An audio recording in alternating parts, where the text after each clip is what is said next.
Александр Петрович каждое утро думал бросить эту работу. Ему уже 65, и, казалось бы, пора бы на покой. Но через день он ходил в горы, работал инспектором в заповеднике. Никак не найдут ему замену. Посидит, подумает, а чем он еще займется? Да и за что обижаться на горы? В этих местах вся его жизнь прошла.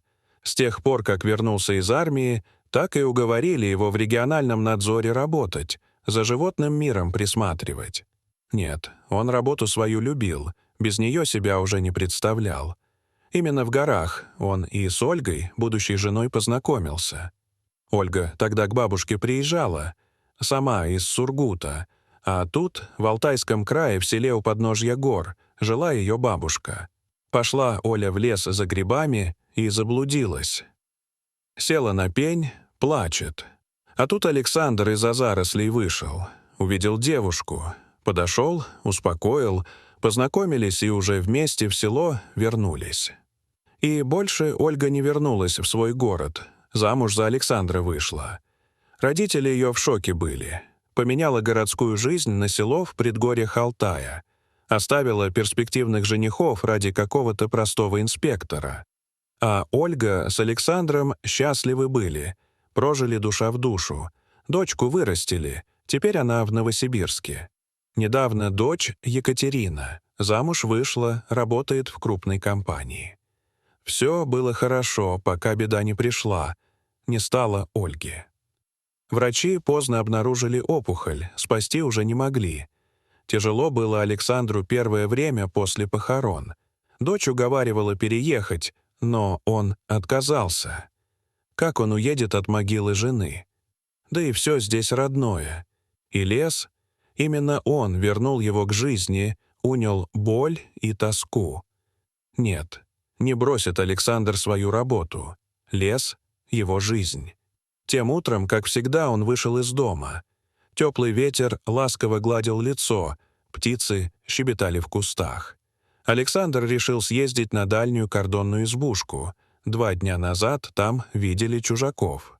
Может, туристы, а может и с дурными намерениями. Он завел старый мотоцикл и выехал на проселочную дорогу. Ехал и любовался природой. Нет лучше места на земле. В городе был не раз, но не любил. Шум, грязь, теснота. А тут простор и легкое дыхание. Вот и кордонная избушка показалась. Александр заглушил мотоцикл и припарковал его у дерева. «Стой, друг, тут тебя никто не тронет», — пробормотал он. Местные знали его мотоцикл, и при виде его в лесу сразу становились тише. Не шумели, ветки не ломали, мусор не бросали. Пройдясь по округе, Александр решил уже возвращаться, как вдруг услышал из кустов то ли стон, то ли жалобный писк. Он снял ружье с плеча и осторожно двинулся к бурелому. Подошел и замер. В 10 метрах сидела рысь. Молодая, красивая, мощная. Но ушки опущены, а в глазах боль. Он посмотрел вниз и стиснул зубы от досады. Обе передние лапы были сжаты железным капканом. Вот что делали чужаки. На медведя ловушки ставили. Александр выругался и шагнул ближе. Капкан глубоко вошел в плоть, похоже, и кость перебила. Животное ослабло, только слегка скалилось. Он подумал, может, пристрелить? Все равно не выживет, да и мухи, жара, быстро пойдет инфекция. Поднял ружье, и в этот момент их глаза встретились. Рысь не сопротивлялась, будто ждала смерти. Но вдруг она повернула голову в сторону. Александр проследил взгляд и увидел в зарослях рысенка. Малыш тихо пищал, не смея выйти из укрытия. Матери он подчинился, прятался. Александр опустил ружье. «Ну, нет, мамаша», — сказал он. «Рано тебе помирать. Ребенка надо вырастить». Он сел рядом и стал осматривать капкан. Рысь почти не двигалась. Он принес ломик с мотоцикла и с усилием раскрыл ловушку. Освобожденная рысь лежала обессилевшая. А рысенок тем временем вылез из кустов и жалобно пищал, прижимаясь к ней. «У тебя дитё голодное», — пробурчал Александр. «Не время тебе умирать». Он решил взять их с собой. В сарае под наблюдением выживет, а в лесу точно погибнет. Когда он приехал в село с рысью под накидкой и рысенком в рюкзаке, соседи шарахались. «Петрович, она живая?» — крикнул сосед Иван. «Ага, изможденная, но дышит. А что с ней делать-то будешь? Пристрели, шкура-то хорошая». «И не подумаю», — сказал Александр. «Буду лечить». Сосед посмеивался над рысенком, мол, мелкий не выживет. Но Александр только отмахивался. «Без тебя разберусь». В сарае он устроил им соломенное гнездо. «Выживете. Куда денетесь?» — приговаривал он, умываясь и перебинтовывая руку. Поцарапал ее, пока вытаскивал рысенка. Шло время. Было тяжело. Раны плохо заживали, температура не спадала. Ветеринар советовал пристрелить рысь. Безнадежно. Но Александр выгнал его из сарая.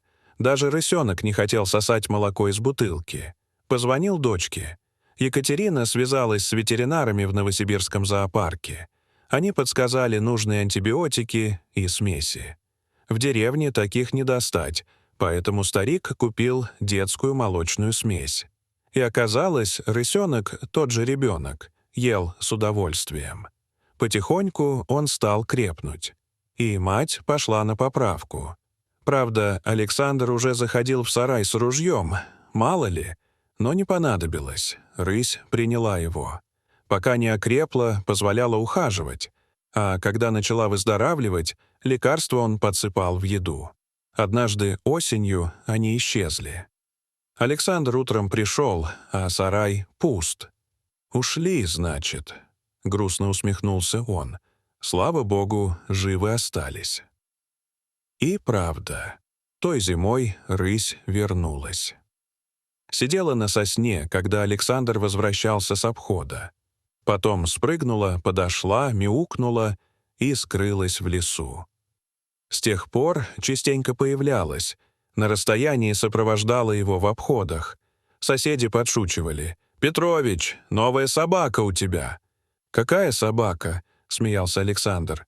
«Кошка, только к цепи не приучена».